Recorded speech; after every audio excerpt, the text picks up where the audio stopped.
अरे बेटा, तोरा पर दू गो अगुआ अलो, एगो देहात से एगो शहर से। शहरवा वाला ज्यादा तिलका देहो, कर भी बियाहवा? नहीं, हम शहर के लड़की से नहीं करबो बियाह मैया। अरे तिलकवा ज्यादा दे रहे बेटा। तोरा तिलक लौको हो मैया और हमार जिंदगी नहीं लौको हो। काहे न करबे, की दिक्कत है? बताबो यो सुन। बताओ तो।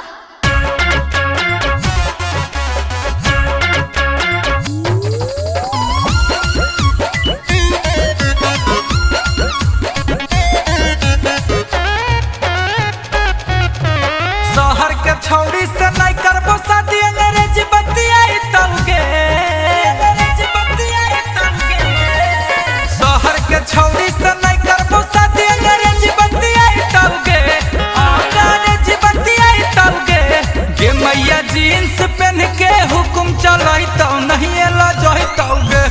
गे मैया जींस पहन के हुकुम चलाई तो नहीं एला जाई तौगे।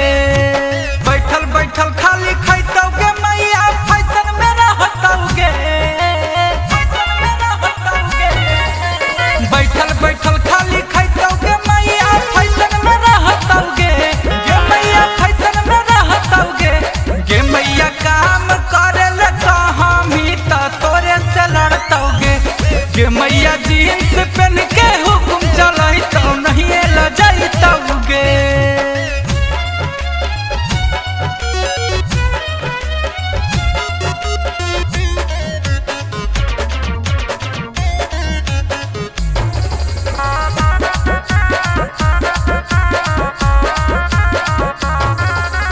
घरा में खोलतो फिरी जयसी, कहाँ से आइतौगे।